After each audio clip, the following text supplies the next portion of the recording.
आणि यानंतर घेऊयात मनोरंजन विश्वातल्या बातम्यांचा वेगवान आढावा।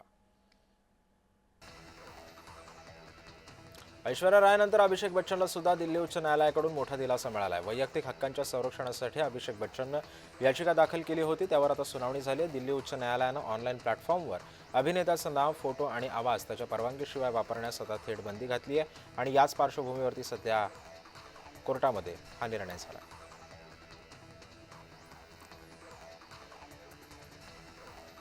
अभिनेत्री दिशा पटानीच्या घरावरती शुक्रवारी गोळीबार झाला, यामुळे आता मोठी खळबळ माजली होती। अभिनेत्री घराबाहेर 2 हल्लेखोरांनी गोळीबार केला होता आणि दोन्ही आरोपी आता फरार झाले।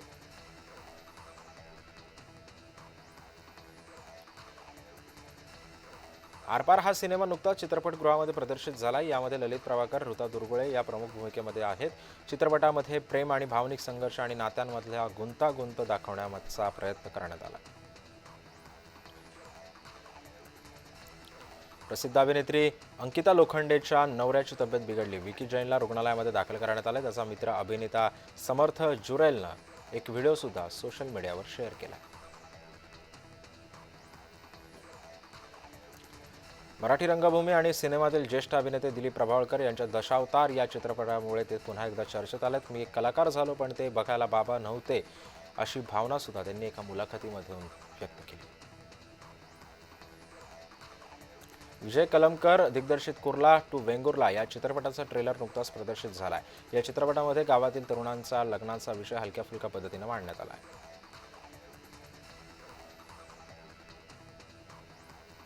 महाराष्ट्राच्या हास्यजत्रा कार्यक्रमातून अभिनेते प्रभाकर मोरे यांचं शालू झोका देगो मैना हे गाणं सध्या प्रचंड लोकप्रिय झालंय।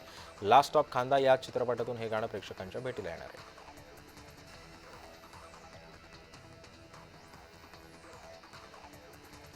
रोहन कानवडे दिग्दर्शित साबर बोर्ड या चित्रपटासाठी आता हिंदी आणि मराठीतील नामांकित कलाकार एकत्रित आलेत। या चित्रपटासाठी प्रसिद्ध चित्रपट निर्माते नागराज मंजुळे, निखिल अडवाणी, अभिनेत्री सई ताम्हणकर सुद्धा कार्यकारी निर्मात्याची जबाबदारी सांभाळत आहेत।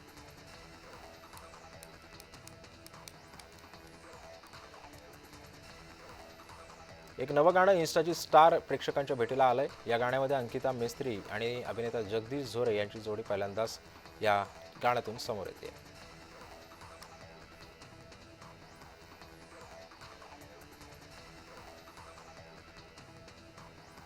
ऊत हा आगामी मराठी चित्रपट विविध प्रदेशी चित्रपटांमधल्या महोत्सवांमध्ये चांगलाच गाजतोय।